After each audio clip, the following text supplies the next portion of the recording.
June 25th, 2015. YouTube user Obscure Horror Corner uploads footage of a game with a title of Sad Satan.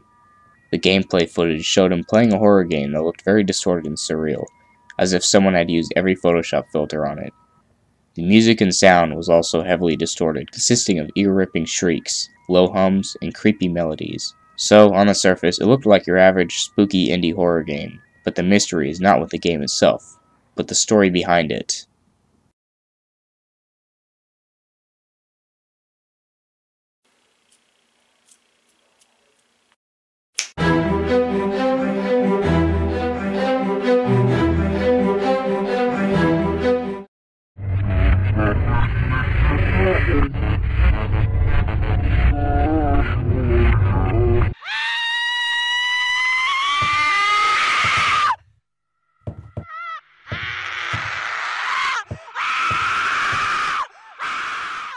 Sad Satan was supposedly found on a deep web forum posted by a user of the forum named ZK, which was sent to Jamie from Obscure Horror Corner by an anonymous subscriber of his.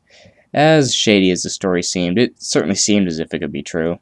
The game Obscure Horror Corner played showed the player running through mazes, opening doors, being chased by little girls, random pictures popping up on the screen, and ended up with the player being trapped in a room with no exit, doomed to suffer in the game's purgatory until the game was turned off.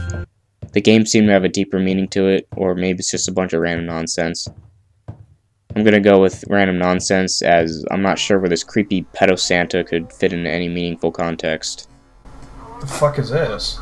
Also, there's something significant about the sound.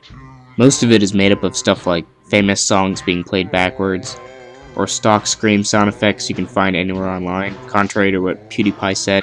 I remember now. I heard that the screams in the game are actual real shrieks of terror.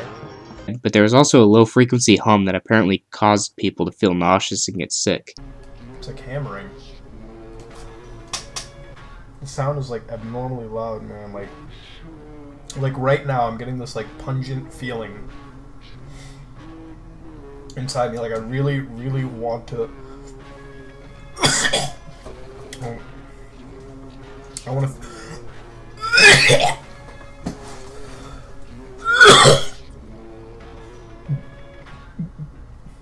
I really want to throw up right now. Like it's. I haven't played a game ever in my life that's made me physically sick. Obscure Horror Corner's 5-part Let's Play of Sad Satan is the only known real playthrough of Sad Satan, and to complicate things further, the 5th part of his playthrough would be his final video that he ever made, at the time of this video's creation. It was uploaded on the 4th of July in 2015, and since then his YouTube, Twitter, and Fastbox activity ceased completely. Sad Satan was the final message he left for his viewers. Eventually, other YouTubers would play through Sad Satan, including Some Ordinary Gamers and PewDiePie, but this version was not the original that Obscure Horror Corner had. You could easily tell the differences by watching the two versions being played side by side. Overall, the entire look of the game is completely different. Also, Mudahar from Some Ordinary Gamers played through the entire game in about 11 minutes, while it took Obscure Horror Corner 5 videos to get through it. Oh, and Obscure Horror Corner's playthrough included some commentary from Charles Manson. And the real world is the one I have to deal with every day, you know. Believe me, if I started murdering people, there'd be none of you left. So, there's that.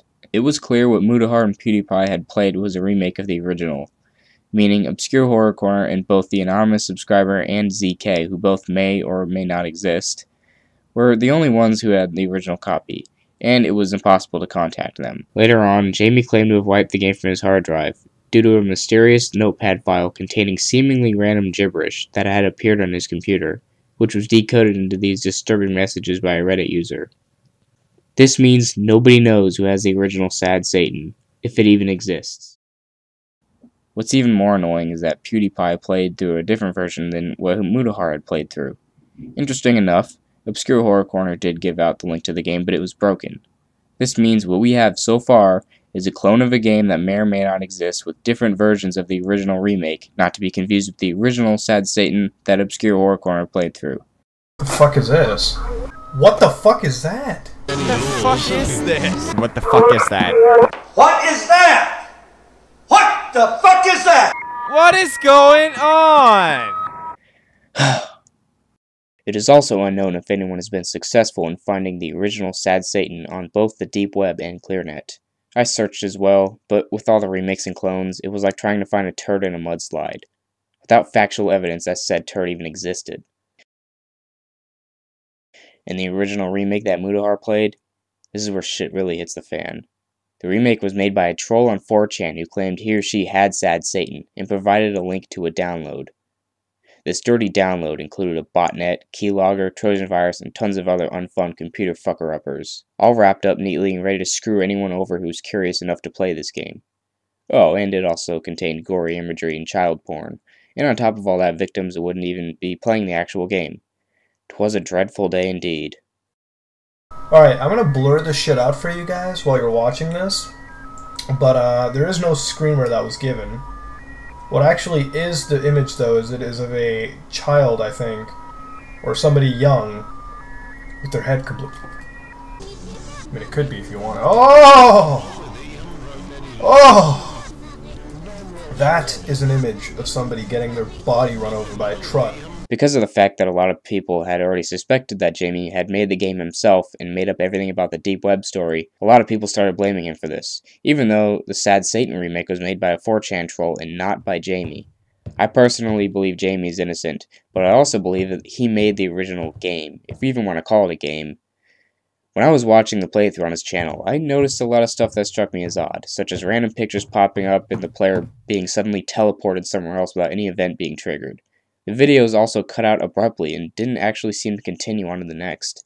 The actual game part was made using the Terror engine, which includes a lot of default assets. This brings me to believe that Jamie had quickly whipped up a maze in the Terror engine, added some stock assets, then used a video editing program to add in the pictures, sound effects, filters, and random cuts. The conclusion that I've come to is that the original Sad Satan never truly existed. This is why no one can ever find it and play it themselves. But what Jamie had created was something truly interesting. It got people interested, and people still talk about this game to this day. Unfortunately, the troll on 4chan caused a lot of unnecessary drama about Obscure Horror Corner, and maybe he stopped making videos because of all the hate he was getting. Personally, I feel bad for him, but he could have handled the situation better. He was at one point interviewed by Kotaku about Sad Satan. This is actually where he told the story of acquiring the game. Jamie later provided an updated statement to Kotaku, claiming that he provided a broken link originally because he knew there was CP and gore in it, and didn't want to spread it around. Wait. Now I'm confused. If you watch the playthrough he made, there was nothing like that in it. So why would he say that? I'm thinking maybe he wanted to tie in the dirty remake and his story somehow to give an excuse as to why the link was broken, and to hide the fact that the game never existed. But it doesn't add up. Yeah, he most likely lied. This probably made him look even more guilty, considering a lot of people already think he made the dirty version. He even posted these statements on Reddit after all the drama over the dirty remake ensued. I didn't make the clone. Some seedy 4chan cunt thought it would be hilarious to troll some people at my expense. Yes, I'm extremely angry about this because I'm getting messages from people telling me that I fucked up their PC, and also apparently I'm a pedophile too. I honestly don't care what everyone thinks about the rest of this, but the clone has nothing to do with me. And I'd gladly have 0 subscribers if this clone stuff would just go away. This final one may clear up the confusion over his last Kotaku statement. When I think deep web, the first thing that pops into my head is drugs and CP, so I don't think it's unrealistic for someone to just decide to make a clone with CP in it. My name is in pretty much every write-up I see about the game. I imagine it would be easy to create a new user with my name considering everyone knows it now. Really though, I know everyone thinks I made Sad Satan, but making a file containing CP and a virus is on a whole new level to that. The thing that makes me so angry about this is that my full name has been used by some people in videos about the game in some of the write-ups. I'm not just an anonymous YouTuber now, my reputation is being damaged by this clone bullshit. So, perhaps he said what he said because he wanted to keep the story about him getting the game from the deep web. Nonetheless, the dirty remake basically ruined his reputation, but hopefully more and more people will be educated and his name will be cleared once and for all. I know hindsight is as useless as one of those air dryers in public restrooms, but I think things would have gone better if he cleared things up with a video explaining everything. He wouldn't even have had to mention that Sad Satan is fake, if it is. He could have just said that he didn't make the remake from 4chan. That's it. And look, I know I'm like 2 years late on this Sad Satan stuff, but every single Sad Satan video I've seen failed to mention this. I guess I'm just pissed off that some poor chap wanted to just do something for fun that wasn't harming anyone, and now his name is all over the internet and he's being accused of something he didn't do. That really grinds my piss. This is what I seriously despise about the internet. People just outright accuse someone of doing something without looking at the facts first. As for those who still want to play Sad Satan, there does exist a clean version of the original remake, created by a Reddit user named BlindShark, who is also an active user on the Sad Satan subreddit. There's so much more to this mystery, and perhaps I got a few details wrong, considering a lot of what I said was based on speculation. But I say take everything you hear about Sad Satan with a grain of salt. And I mean, who knows, maybe Obscure Horror Corner did get the link from an anonymous subscriber who got the game from the deep web. Maybe Jamie's telling the truth about everything. Maybe ZK stands for Zodiac Killer. Who knows? There's a lot of false information all over the internet about Sad Satan that can make it difficult to conjure up a proper story. And like I said, most of what I said is just speculation. There's more to this than we know. If you want to do your own research and come to your own conclusion, I suggest checking out the Sad Satan subreddit. It's got tons of great information and was a great source of research for me when I was working on this video. I'll leave you with this. Always stay skeptical and be safe on the deep web. It's not as scary as a lot of people say, but it could be a dangerous hellhole for anyone who doesn't know what they're doing. One time I accidentally clicked on a link that took me to a site where Elite Hacker downloaded my IP. 2 days later, a guy in a Guy Fawkes mask came into my house and tried to attack me with a greasy ladle. Luckily, I was prepared, and I took the hooligan down with a spinning backflip split kick which inflicted a fatal pancreal evisceration upon him, killing him instantly. Anyways, I hope maybe this video cleared up some stuff about the mysterious and elusive Sad Satan game. Maybe I'll make a part 2 of this video where I'll play the cleaned up version and give some more information if I find any. Okay, bye.